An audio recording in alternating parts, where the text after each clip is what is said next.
News 18 প্রাইমে এবার যে খবরের দিকে নজর রাখবো, একটা ছবি দেখাবো আপনাদের। কপ্টারের হাওয়ায় উড়লো চাল, শ্রমিকের কপ্টারের হাওয়ায় উড়লো চাল। ছবিটা দেখুন প্রথমে। ঠিক যে সময় এই ঘটনা ঘটে সেই মুহূর্তের ছবি, যেখানে কপ্টারের হাওয়ায় উড়লো চাল। গোয়ালপুকুরের জনসভা ছিল শ্রমিক ভট্টাচার্যের। ঠিক সেই সময় শ্রমিকের কপ্টারের যে হাওয়া, সেই হাওয়ায় উড়লো বাড়ির চাল। যে ছবি দেখছেন,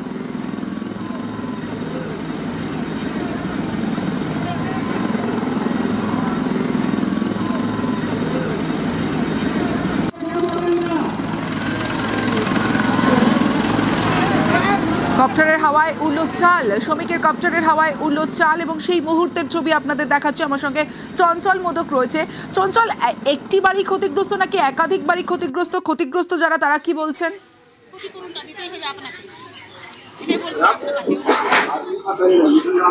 দেখো, আজকে কিন্তু গোয়ালপুকুরের যে শাহপুর ফুটবল মাঠ, সেই শাহপুর ফুটবল মাঠে কিন্তু বিজেপির যে প্রার্থী রয়েছে সরজিৎ বিশ্বাস, তার সমর্থনে কিন্তু বিজেপি রাজ্য সভাপতি শ্রমিক ভট্টাচার্য আসার কথা ছিল।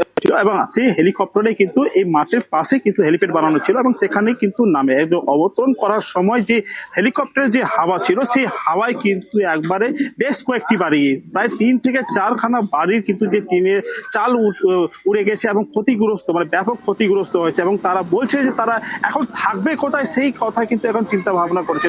তার পাশাপাশি কিন্তু এই যে ক্ষতিগ্রস্ত ঘটনা বা ঘটনার খবর পেয়ে কিন্তু যে এলাকার যে তৃণমূল কংগ্রেসের যিনি প্রার্থী রয়েছেন, তিনিও কিন্তু উপস্থিত হয়েছেন। পর্চার ছেড়ে এই ক্ষতিগ্রস্ত মানুষদের পাশে দাঁড়ানোর একটা চেষ্টা করছেন। তিনি এখানে উপস্থিত হয়েছেন, তার সাথে আমরা কথা বলবো যে এই হেলিকপ্টার পাশাপাশি যে দুটো মাঠ, একই মাঠে ছোট মাঠে কি করে হেলিকপ্টার। সঙ্গে থাকা ক্ষতিগ্রস্তরা কি বলছেন শুনি চঞ্চল।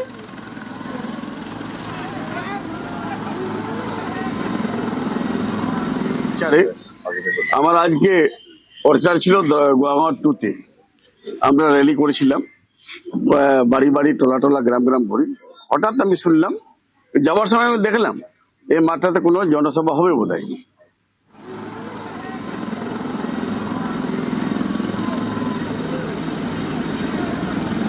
হেলিকপ্টারের একটা নেতা আসলো না, বিজেপির নেতা, এই যে ওই নিয়ে গাড়ি দিয়ে ওই যে হেলিকপ্টারে ওই হাওয়াই দিয়ে এগুলো উড়ে গেছে। হ্যাঁ, আমাদের বাড়ি। কি ক্ষতিগ্রস্ত হয়েছে? ক্ষতি তো হয়েছে বাড়ি ঘর, আর ওই যে ছিল আমাদের, মানে সব, মানে বাড়ি ঘরে তীরে চালটা উড়ে গেছে। হ্যাঁ, ওই যে উড়ে গেছে। দেখেন ওইদিকে আরো আছে। আমরা গরিব মানুষ, এই বাড়ি ঘর মানে ঠিক করতে হবে। তার মানে ওইটাই তোমরা দিয়ে দিবা।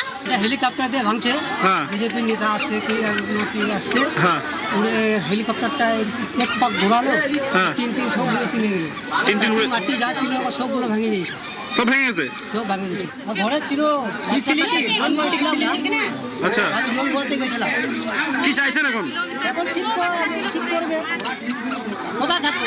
চঞ্চল রয়েছে আমার সঙ্গে। চঞ্চল, যে বিষয়টা জানতে চাইবো যে এই টিনের চালের বাড়ির ওপর দিয়ে হেলিকপ্টার এলো কিভাবে?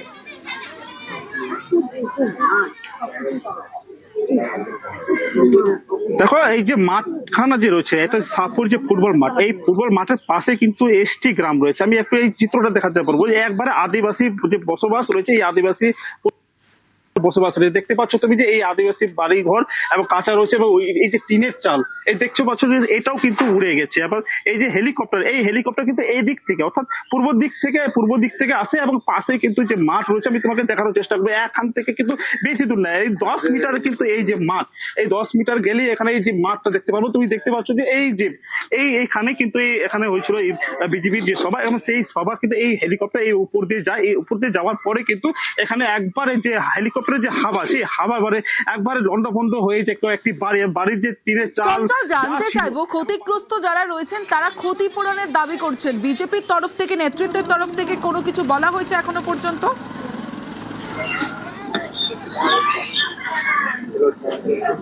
দেখো, বিজেপি নেতৃত্ব তারা কিন্তু বলছে যে হ্যাঁ, হেলিকপ্টারে আসার পরে কিন্তু কিছু সামান্য ক্ষতিগ্রস্ত হয়েছে, এবং সেই ক্ষতিগ্রস্ত যে পরিবারগুলো, তাদের পাশে দাঁড়ানোর আশ্বাস দিয়েছেন, এবং ক্ষতিগ্রস্ত পরিবারগুলোকে আর্থিক সাহায্য করা হবে, এমনটা কিন্তু বিজেপির তরফ থেকে কিন্তু আশ্বাস দেওয়া হচ্ছে। তবে এখনো পর্যন্ত বিজেপির কোনো নেতা আসেনি এই বেশ বোঝা যাচ্ছে। ইতিমধ্যে মাইকে ঘোষণা করে দিয়েছি যে বাড়ির ক্ষতি হয়েছে আমরা দেখেছি, সেই বাড়ির ক্ষতিপূরণ, পর্যাপ্ত ক্ষতিপূরণ দেওয়ার জন্য আমরা মাইকে ঘোষণা করেছি। ঘোষণা করাটা হয়তো ঠিক নয়, তা সত্ত্বেও ওই পরিবারে যারা আছে তারা হয়তো দুশ্চিন্তায় আছে, যেহেতু তাদের সঙ্গে আমাদের এখন সরাসরি সম্পর্ক করতে পারিনি, তার জন্য আমরা মাইকে বলতে বাধ্য হয়েছি। আসছি পরের খবরে। কমিশনের বানাল দাওয়াই, দক্ষিণ কলকাতা ডিওর পোস্টে বিতর্ক। ভোটারদের নির্ভয়ে ভোট দেওয়ার আহ্বান জানিয়ে পোস্টটি করা হয়েছে দক্ষিণ কলকাতার ডিওর পেজ থেকে। আর সেখানেই বার্নাল বোরোলিনের দাওয়াই লেখা হয়েছে, ভোটদানে যারা বাধা দেবেন তাদের বিরুদ্ধে কড়া ব্যবস্থা নেওয়া হবে। আইনি পথে মোকাবিলা না হলে বার্নাল বোরোলিন ব্যবহারের দাওয়াই দেওয়া হয়েছে। ফিল্মি কায়দায় লেখা কমিশনের এই সার্কুলারে বিতর্ক। ইউ সাউথ কলকাতার পেজে একটা পোস্ট করা হয়েছে যেখানে বার্নাল ঘোষণা দেওয়া হয়েছে, এটা কিভাবে আপনারা ব্যক্ত করছেন? আমরা শুধু ভোটারদেরকে এটা কনফিডেন্স দিতে চাইছি কি we are here and we are committed. Generally in Kolkata or in urban areas all over India there is a sort of voter apathy. They don't want to come out to vote. We want to give them that confidence and that's why it is done. Dior page থেকে কেন এমন post, কি কারণে এই post, জানবো সোমরাজের থেকে। সোমরাজ, দেখো, দক্ষিণ কলকাতার ডিস্ট্রিক্ট ইলেকশন অফিসার এই পোস্ট কেন করেছেন সেই বিষয়ে যদি এখনো পর্যন্ত কোনো কারণ জানা যায়নি, কিন্তু দক্ষিণ কলকাতার ডিস্ট্রিক্ট ইলেকশন অফিসারের এই ধরনের পোস্টকে কেন্দ্র করে রাজ্যের মুখ্য নির্বাচনী আধিকারিক মনোজ কুমার আগরওয়াল জানিয়েছেন যে কি উদ্দেশ্যে তিনি এই পোস্ট করেছেন সেটি জানতে চাওয়া হবে এবং প্রয়োজনে তাকে ডেকে পাঠানো হবে। ফিল্মি কায়দায় যেভাবে এই পোস্টটি করেছেন দক্ষিণ কলকাতার ডিস্ট্রিক্ট ইলেকশন অফিসার পরশুদিন রাতে, এবং যেখানে তিনি বার্নাল এবং বোরোলিনের দাওয়াই দিচ্ছেন এবং তাতেও তিনি বলছেন যে যাতে ভোটাররা ভয় না পান এবং সেই কারণে তিনি এই পোস্টটি করেছেন এমনটাই দাবি করেছিলেন গতকাল তিনি। কিন্তু তারপরেও রাজ্যের মুখ্য নির্বাচনী আধিকারিকের দপ্তর মনে করছে যে এই পোস্টটিকে কেন্দ্র করে ইতিমধ্যে বিতর্ক শুরু হয়েছে, কারণ এর আগেও অন্যান্য জেলার যারা ডিস্ট্রিক্ট ইলেকশন অফিসার রয়েছেন তারাও ভোটারদের নির্ভয়ে ভোট দেওয়ার কথা বলেছেন, সোশ্যাল সাইটে পোস্ট করেছেন। নির্বাচন কমিশনের তরফে যে 6 দফা দাবির কথা বলা হয়েছে সেই 6 দফা দাবি তারা উল্লেখ করেছেন, কিন্তু কোথাও এই ধরনের কোনো ফিল্মি কায়দায় পোস্ট করতে দেখা যায়নি, যেটা দক্ষিণ কলকাতার ডিস্ট্রিক্ট ইলেকশন অফিসার ফিল্মি কায়দায় পোস্ট করেছেন। আর যাকে কেন্দ্র করে এই বিতর্ক শুরু হয়েছে এবং সেই কারণে রাজ্যের মুখ্য নির্বাচনী আধিকারিক জানিয়েছেন যে কি উদ্দেশ্যে তিনি এই পোস্টটি করেছেন সেটি জানতে চাওয়া হবে এবং প্রয়োজনে তাকে ডেকে পাঠানো হবে। এবং কমিশন সূত্রে জানা যাচ্ছে আজই তাকে ডেকে পাঠিয়ে গোটা বিষয়টি সম্পর্কে জানতে চাইবেন রাজ্যের মুখ্য নির্বাচনী আধিকারিক। বেশ, কমিশনের সার্কুলারে বার্নাল দাওয়াই, আইসক্রিম দাওয়াই মমতা বন্দ্যোপাধ্যায়ের। ভাষার প্রয়োগ দেখুন, বলছে গরমে পুড়ে যাবে, যদি জ্বলে যায় বার্নাল রেখে দাও, বোরোলিন রেখে দাও, এই সমস্ত সার্কুলার ইউজ করা হয়েছে। আমি যখন বলছি তখন আমি দায়িত্ব নিয়ে সার্কুলারটা দেখেছি বলেই বলছি। কাদের এত ভয় দেখাচ্ছেন, কাদের এত চমকাচ্ছেন? হিম্মত থাকলে সরাসরি মানুষের সাথে লড়াই করুন। এই লড়াইটা লড়তে গিয়ে যারা বলছে বার্নাল দিয়ে পুড়িয়ে দেবো, বার্নাল রেখে দাও, তাদের বিরুদ্ধে বলুন তোমাদের বার্নাল দেবো না, তোমাদের আইসক্রিম দেব, যাতে গরমকালে তুমি আইসক্রিম খেয়ে তোমার শরীরটাকে আইস রাখতে পারো, বরফ রাখতে পারো।